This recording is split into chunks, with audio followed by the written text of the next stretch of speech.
Ouais, c'est gâté. Chaque jour qu'on monte descend, on dit il y a des nouveaux défis. Actuellement, ça chauffe en Côte d'Ivoire. Les gars, ça chauffe. Je vous dis, ça chauffe. Sans plus tarder, je vous laisse regarder la vidéo par vous-même. Veuillez liker, partager et donner vos points de vue en commentaire. Ciao. Il y a des gens qui savent qu'ils vont être chassés du PPACI. Donc, ils sont en train de créer, voilà, en train de prendre les éléments avec qui ils sont venus au PPACI. Mais prenez vos éléments et puis allez-y. Vous n'avez pas compris quelque chose. Gbagbo Laurent, c'est pas un parti politique. On le suit pas à cause du PPACI. On le suit à cause de son idéologie. On le suit à cause de son combat. On a foi à son combat. Et Gbagbo même, il se bat pour qui? Il se bat pour nous. Donc, on a foi à nous-mêmes leur combat. C'est que Gbagbo, il nous aide. Il nous aide à combattre pour nous.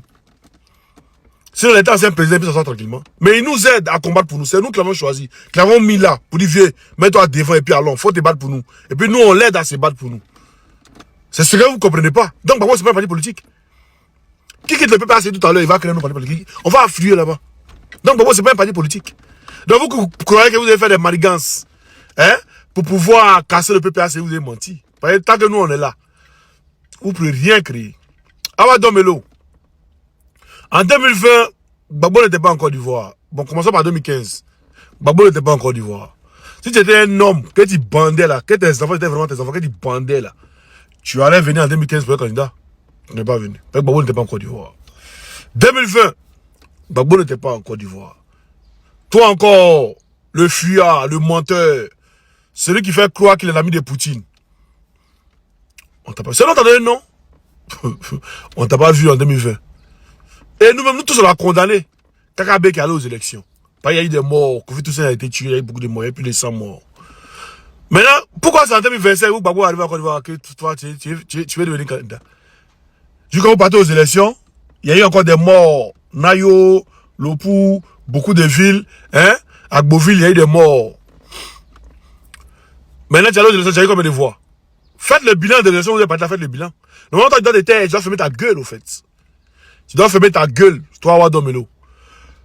Parce que tu es allé aux élections, là. Fais le bilan, envoie. Le bilan, c'était quoi?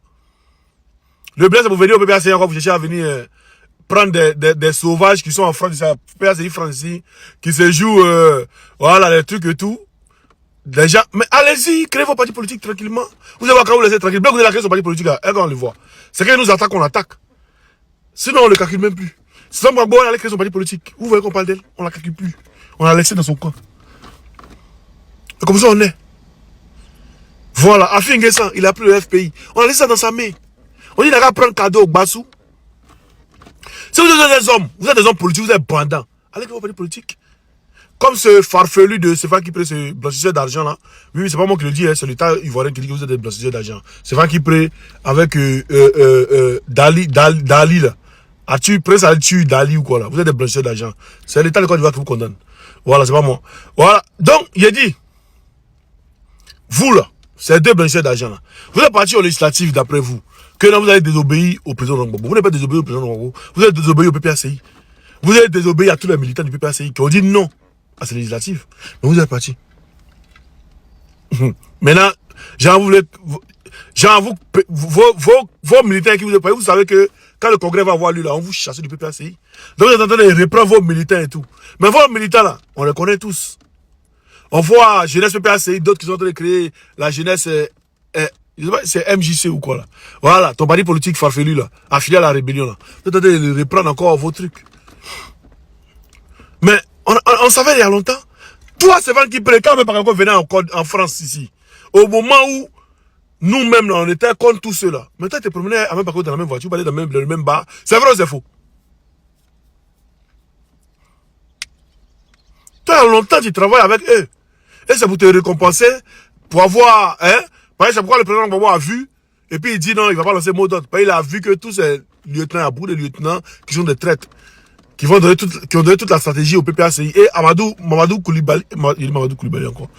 C'est pas Mamadou Koulibaly, c'est Mamadou Touré l'a dit, qu'il y a des traites au PPACI, qu'ils savent tout ce qui se passe au PPACI, ils ont des traites là-bas. Ils ont des infiltrés là-bas. Et il n'a pas dit à juste titre. Il savait ce qu'il disait. Il a dit à juste titre, pardon. Il savait ce qu'il disait. Voilà. Donc, qu'on le veuille ou pas, vous là, vous allez quitter le PPACI. Ça, c'est clair. Nous, on attend même le congrès là même. Vous allez quitter le PPACI. Vous allez quitter, vont vous chasser comme vous n'avez pas dit faire vos partis politiques. Si vous voulez vous partir, vous l'affilier au parti politique de Blé Goudé, vous allez vous gérer là-bas. Voilà. Les inattendants, vous allez vous gérer là-bas. On n'en a rien à foutre de vous. Nous, c'est Gbagbo ou Gbagbo. C'est Gbagbo, on connaît. Nous, là, c'est Gbagbo, on connaît. Voilà. C'est Gbagbo, on connaît. Donc, vos bêtises dedans, là. Nous, on vous regarde, on sait tout. Mais si on parle, beaucoup d'Ivoiriens vont dire non, quoi. On a parlé depuis, non, c'est bon, faut arrêter ça. Quoi. Donc, on a laissé. On a laissé. Mais, à partir de maintenant, là, ici, on est à vous.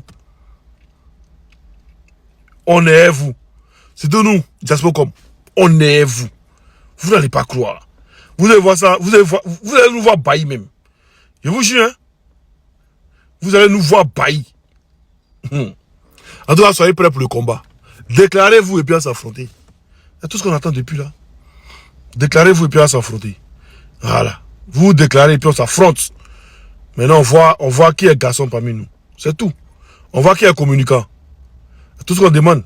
Voilà. Ne restez pas parmi nous pour être des censures. Pour être ces gens-là qui nous tirent derrière. Ne restez pas parmi nous. Déclarez-vous. Déclarez-vous fort. Et puis maintenant, en courir. On voit ce que vous pesez, ce que vous valez. Voilà. Moi, ici, un Gbagboïs. Voilà, c'est un Gbagboïs. Voilà. Gbagboïs, Gbagbo à bloc, Gbagbo à mort, Gbagbo à vie, à la vie, à la mort. Gbagbo à la vie, à la mort. C'est un Gbagboïs. Faut à qui que tu veux. Auprès de Gbagbo, il te respecte. Mais tu manques de respect à Gbagbo, il te manque de respect. C'est-à-dire à vie, peut-être de jouer moi mon combat. Vous repartez encore, vous voyagez dans le monde entier. Nous, dans les pays où on n'est pas parti. Dans les pays où on peut partir. Là, c'est moi, je me décide d'aller au Bénin. Et puis, ils vont me prendre au Bénin pour m'envoyer en Côte d'Ivoire. Parce qu'il y a eu un réfugié qui est allé en Côte d'Ivoire, ils l'ont pris pour l'envoyer au Bénin. Dans les pays où on n'est pas parti. Mais vous baladez partout dans le monde entier. Vous baladez. Vous êtes là même pour financer des gens en France ici pour être des dissidents. Vous êtes là pour financer des gens en France ici pour être des dissidents. Vous donnez des cotisations pour les prisonniers politiques, vous ne cotisez pas. Pour ceux que, à cause de vos bêtises, si vous n'êtes pas allé aux législatives, vous n'êtes pas allé aux élections, au braquage électoral là, vous allez aller au braquage avec qui? Oui, tu es devenu youtubeur. Ah, Domino, tu as vu que tu es devenu youtubeur comme nous tous, non? Tu n'as rien vu encore. Tu vois, tu es tombé comme cacao de gars. Tu n'avais plus rien. Comme ce bâtard de Stéphane qui aussi lui-même là. C'est la fille de Gbagbo qui lui a donné le nom. Et puis il se cache pour aller draguer encore la sœur de Nadi Bamba. Il n'a pas venu nier tout ce qu'il a dit. Il se cache pour aller draguer la sœur de Nadi Bamba. C'est Stéphane qui brille là. Prenez dans tout le mon nouveau compte, abonnez-vous. Oxy, O-X-Y, et puis 2. Voilà, 2 en chiffres, avec maintenant Woody. C'est mon nouveau compte, abonnez-vous. Il me reste que 3 comptes. Voilà, il a créé 2 nouveaux comptes. Il y a un autre compte aussi, de Woody Garçon, où je suis en veste. Voilà. Ça, c'est mon compte. Et il y a le tout premier compte qu'ils ont restreint ici 12 ans là. Voilà, Osmo de Woody, où je suis en débardeur. Voilà. C'est mes 3 comptes qui sont là. Donc, abonnez-vous si chacun d'eux. Si on bannit l'autre, on prend l'autre, on bannit l'autre, on prend l'autre. C'est ça qui s'agit. On est ensemble. Il y a beau toujours. Go à vie. On est ensemble. Oh, puissance. Maliba, puissance. À moi, idée. Ce que j'avais dit hier. Hier, j'avais dit quelque chose. Mais comme quand c'est Osmo qui parle, comme Osmo était noir et était un Ivoirien, quand il parle, mes frères noirs ne m'écoutent pas. Hier, j'avais dit qu'il n'y a pas d'arabe malien. Hier, j'avais dit qu'il n'y a pas, comment on appelle, il n'y a pas de Touareg. Hier, je l'avais dit. Mais comme je suis un noir, il y a beaucoup de mes frères qui ne m'ont pas cru. Non, Oxymore, lui, il est trop bête. Oh. Lui, il connaît quoi? Il n'est pas loin à l'école. Oh. Lui, il connaît quoi? Oxymore, il est comme ça. Oh. Il connaît quoi? Mais c'est quoi ce mot a dit hier là? On m'a rapporté une vidéo où, sur France 24, il y a un blanc qui a dit pareil. Ce que moi j'ai dit hier, sur le Mali, où j'ai dit qu'il n'y a pas d'arabe malien, il n'y a pas de Touareg, il n'y a pas de... Les seuls peuls maliens sont des peuls noirs. Il n'y a pas de peuls clairs maliens. C'est des descendants d'Arabes. Quand j'ai dit ça, hier, il faut voir dans mes commentaires, non, on se laisse ça. Regarde, les Touaregs là, ils sont un peu comme les Arabes, mais ils ne sont pas Arabes. Comme c'est moi qui ai parlé, je suis noir, non? Il y a même une vidéo d'un blanc ici, vous allez écouter. C'est sur France 24, hein? Vous allez bien écouter cette vidéo et puis y arriver. Très important. Famille, vous mettez des cœurs, n'oubliez pas. Vous mettez les j'aime aussi. On va bien écouter cette vidéo là. Très important.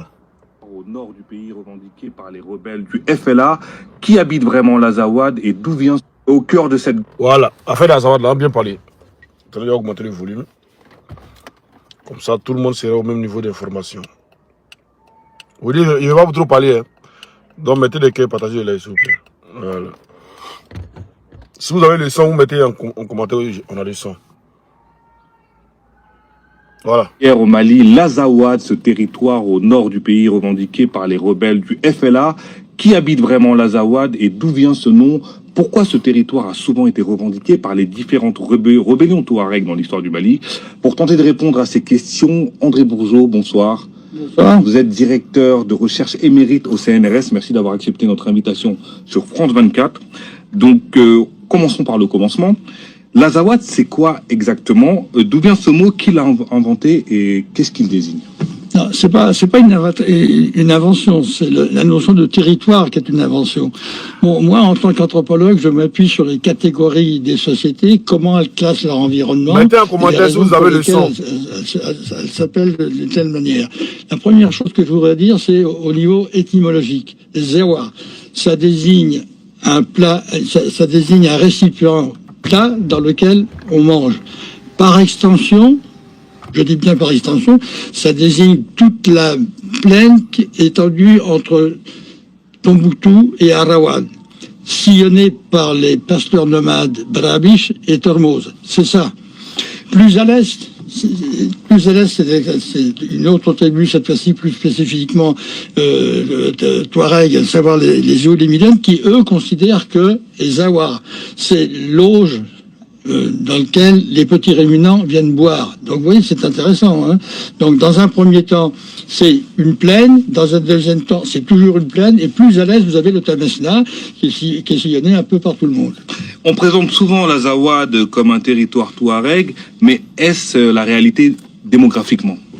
Non, pas par-delà le problème de la réalité, j'aborderai ça tout à l'heure, c'est une fabrication. À l'époque, c'était le porte-parole du mouvement national de libération de l'Azawad, il faisait référence à l'Azawad en disant que c'était le territoire de leurs ancêtres colonisés par le Mali. C'est intéressant.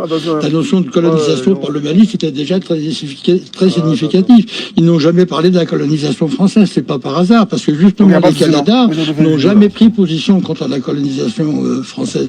À partir de ce moment-là, j'ai été obligé de prendre position, non pas pour des raisons d'ordre politique, mais pour des raisons d'ordre scientifique.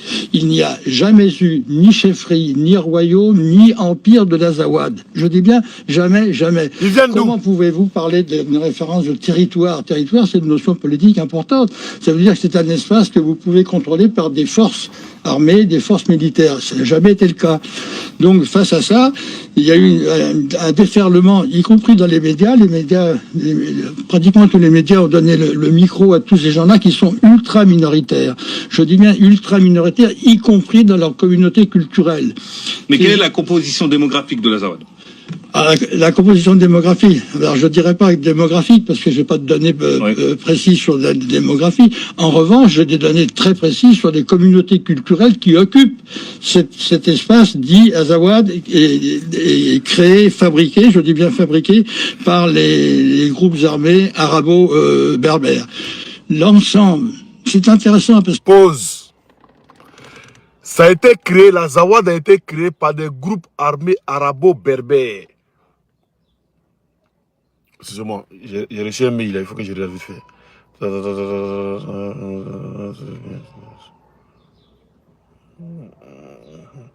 Excusez-moi, il faut que je regarde vite fait. Bon, je vais regarder après. Il dit groupe armé arabo-berbère. Il n'a pas dit malien. Arabo berbères. C'est ce que j'ai dit hier. J'ai dit, tous les chefs des trucs là, c'est des Arabes. Pourquoi? Tous les chefs, chef de Azawad, c'est un Arabe. Chef de FLA, c'est un Arabe. Tous les chefs de l'autre roi, c'est des Arabes. Pourquoi? Bizarre. On continue. Il va revenir un peu en arrière, Arabo berbère là. Voilà. Arabo-berbère. L'ensemble, c'est intéressant parce que l'ensemble de cet espace, c'est le septentrion malien, c'est le seul endroit au Mali où vous rencontrez. Attendez. Voilà. L'Azawad est créé, fabriqué, je dis bien fabriqué, par les groupes armés arabo-berbères. L'ensemble, c'est intéressant parce que l'ensemble de cet espace, c'est le septentrion malien, c'est le seul endroit au Mali où vous rencontrez toutes les ethnies du Mali. Je dis bien toutes les ethnies du Mali. Donc je ne vois pas pourquoi une minorité, un groupe ultra minoritaire voudrait imposer sa notion politique du territoire à l'ensemble de ces populations-là.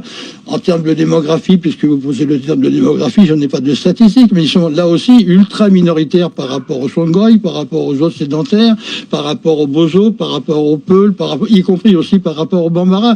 Donc ça n'a pas de signification politique réelle. C'est la raison pour laquelle je dis c'est une fabrication politique qui participe de la propagande utilisée par les groupes armés rebelles. Néanmoins, les mouvements Touareg réclament l'Azawad depuis les années 60.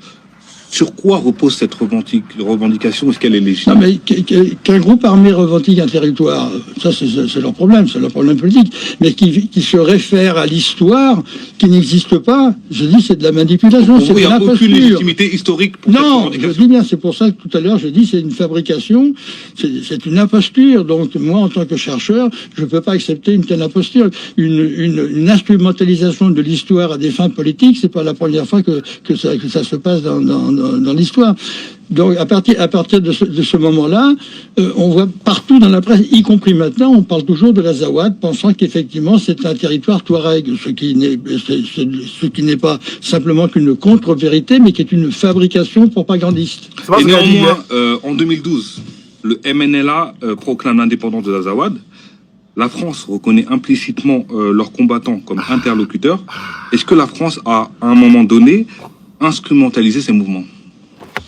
Bon, c'est difficile à répondre précisément à cette question.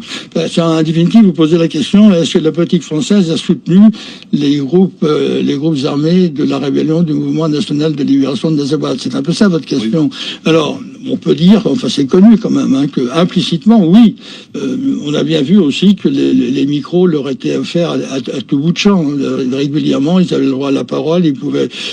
Moi, j'avais organisé un colloque, ils sont venus, ils m'ont cassé le colloque, ils m'ont empêché de parler, etc. Donc, c'était quelque chose quand même il y a une propagande qui a été soutenue par la politique française. Est-ce que, au fond, le problème de cette région, du nord du Mali, est-ce que c'est pas un problème plus général de marginalisation des populations, quelle que soit leur ethnie, comme vous dites? Non, mais le problème de la marginalisation des pasteurs nomades sahariens est une vérité. C'est une vérité, mais elle n'a pas des raisons et des fondements politiques, des fondements écologiques. La matière, vous savez ce que c'est qu'un pâturage au Sahara?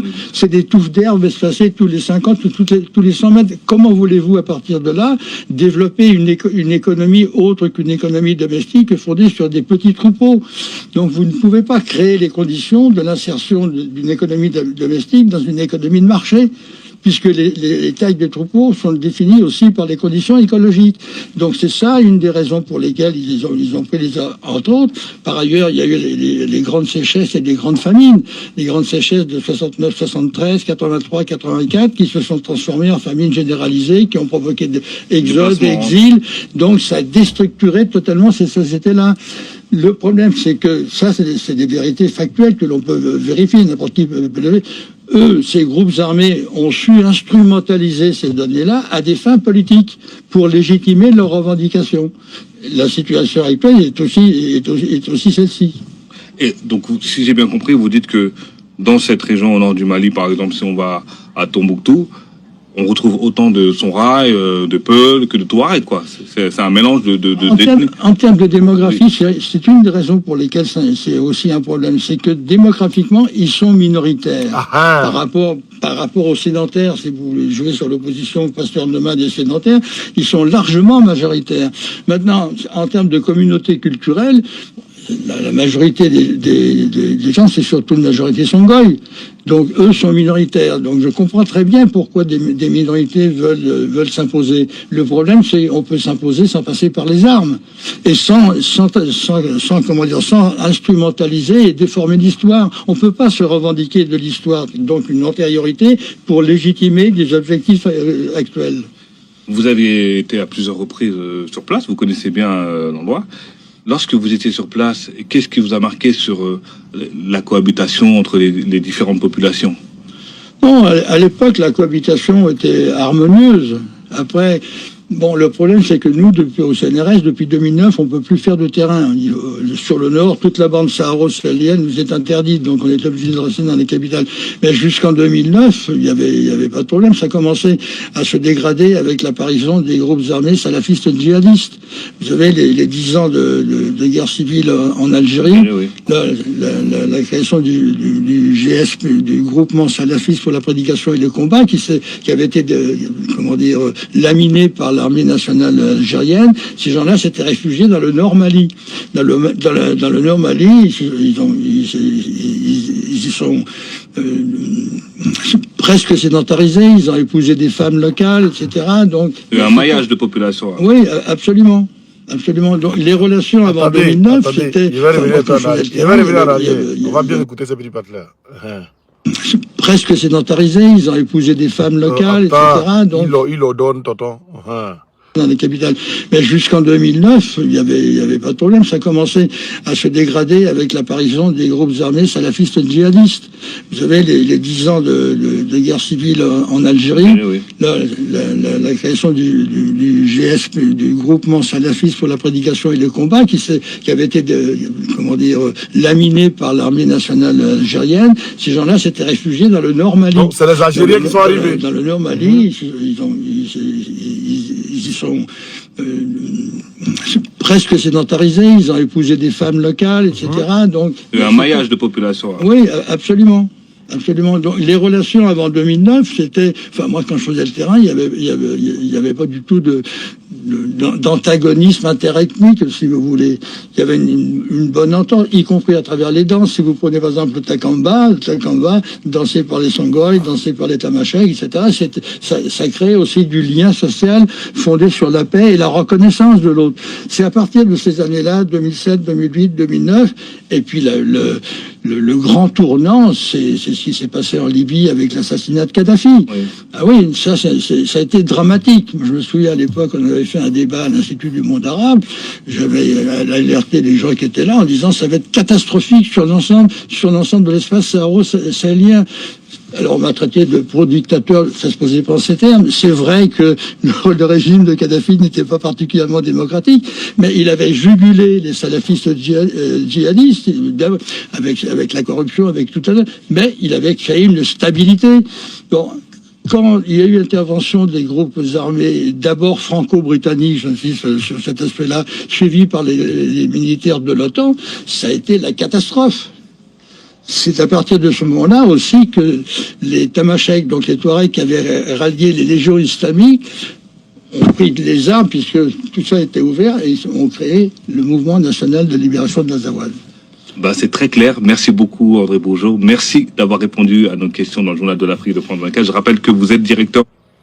Voilà. Donc, c'est ce que je disais hier. Hier, je l'ai dit. Et il y a des gens comme ici, Oxymore, ici un noir, ici un ivoirien. Voilà. Il y a des gens qui ont dit non, lui, il connaît quoi? Il connaît rien. Pourtant, hier, il a dit que tous ces chefs-là, c'est les Arabes. Et pourquoi c'est les Arabes même qui sont au devant de ça? Il dit que c'est des Arabes. Et le monsieur, il vient confirmer ce qu'Oxymore a dit hier. Hein? La Mauritanie m'a appartient au Mali. Allez, les Noirs n'étudient pas où? Allez, regardez l'histoire. C'est nous, vous traitez des bêtes. Non, t'es bête. Mais nous, on va fuir. Allez, fuyez l'histoire, vous allez voir. Allez fouiller dans l'histoire, vous allez voir. Hey, c'est tellement simple. Vous avez votre téléphone, il y a tout qui est là. Vous parlez sur Google.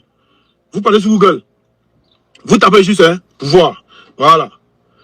La Mauritanie. On va taper ensemble. La Mauritanie. Il n'y a pas d'arabe en Afrique. Voilà. Attends, dis ça les gens. Lui là, il va dire les Maliens, quoi, Zawad, Touareg. Lui, il est malien. C'est un arabe. Attends, dis ça les gens, ça. La Zawad, Touareg. Il n'y a pas de Touareg en truc. Il n'y a pas de Touareg au Mali. Attends, dis ça les gens. Il faut qu'on dise la vérité maintenant. Si on ne dit pas la vérité là, les gens vont trop subir, les gens vont trop mourir. Il faut qu'on dise la vérité. Il n'y a pas malien arabe. Depuis qu'il y a un malien arabe. Coron, les peuls, les trucs. Les peuls là, c'est les gens qui sont. C'est un mélange. C'est pas qu'on a trop vécu longtemps ensemble à cause de ça. Sinon les peuls même, c'est les arabes qui sont mélangés un peu de noir, c'est tout. Arrêtez de dire ça les gens. C'est pas ce qu'il disait hier là que le monsieur là vient de dire aujourd'hui. C'est pas ça. Donc il faut que le président Assimi Goïta prenne ses responsabilités. Voilà, comme il est devenu maintenant ministre de la Défense, il faut qu'il commence le combat. Et que voilà, ces traites là soient envoyées au loin, quoi. Qu'ils partent épouser les sept vierges là. Voilà, qu'ils partent au loin épouser les 7 vierges là. Et comme moi je l'ai dit hier, beaucoup ont dit non, comme ça. Bon, on vous dit c'est un blanc qui a dit, j'espère que vous allez comprendre dans quel combat on est. On est dans un combat démographique. On est dans un combat où ils veulent remplacer les noirs pour prendre nos terres. On est dans un combat où ils veulent nos ressources sans les noirs. Dans ce combat on est. Et ceux qui n'ont pas encore compris dans quel combat on est là, c'est que eux ils pensent qu'on est dans un combat de Gbagbo, ou bien dans un combat de Ouattara, ou bien dans un combat de Assimi, ou bien un combat de IB. On n'est pas dans ce combat là. On est dans un combat où on veut défendre notre territoire. On est dans un combat où on veut défendre notre couleur de peau. Dans ce combat là. Et si vous n'avez pas encore compris, ben nous on vous regarde. Et dans l'histoire, il y a toujours eu des traites. Même dans l'esclavage, il y a toujours eu des traites qui ont toujours livré leurs frères. Voilà, aux colons. Il y a toujours eu des traites comme ça, qui ont toujours livré leurs frères, qui ont toujours fait des trucs. Voilà, et il y a toujours eu des combattants qui sont morts pour ne pas aller, voilà, dans un pays où ça va. Même il y a des bateaux qui ont fait couler. Mais ça, dans l'histoire, ils ne vous ont pas dit. Il y a des bateaux que les esclaves ont fait couler. Ils sont morts en même temps, les gars. Il y a des esclaves aussi qui ont laminé les colons dans d'autres circoncisions. Mais ça là, jamais on va vous parler de ça dans l'histoire. On doit toujours prôner, voilà, le colon, ou l'homme blanc qui était trop en haut. Voilà, ou l'homme arabe qui était trop en haut. C'est pourquoi le blanc a sa religion. L'arabe a sa religion, l'asiatique a sa religion, l'hindou a sa religion, sauf le noir qui n'a pas de religion, lui doit suivre la religion des gens. Lui doit toujours suivre. Et affaire de djihadisme et tout. Mais les noirs qui ils prennent dedans, les maliens qui prennent dedans, c'est parce que c'est par la religion qu'ils les prennent, ils les convainquent. Ils les convainquent par la religion. Ça c'est pas la religion, ils allaient convaincre les maliens par quoi. Donc voici aussi une autre façon de manipuler. Même si on veut rentrer dedans pour aller profond, même pendant pendant l'esclavage là, les papes même étaient c'est-à-dire le Vatican même était le pilier de l'esclavage. Mais ça quand on va parler, les chrétiens vont venir se fâcher. Non, pourquoi tu dis ça? Pourquoi tu dis ça? La papauté était le pilier de l'esclavage. Oui. Ah bon. Non, on va toujours parler tant qu'on peut parler, hein. Je suis marocain et je vous dis, mes frères maliens, que ces Algériens qui veulent déstabiliser le Mali. Rachati, vous êtes même chose là. Voilà. Vous êtes un peu bon, mais vous êtes tous pareils. Vous êtes mieux que eux, mais vous êtes tous pareils. Voilà, vous êtes même chose là. Je dis ça les gens ça. Là on est ensemble famille, hein. On est ensemble et puis prenez soin de vous. Maliba fort toujours. On est ensemble.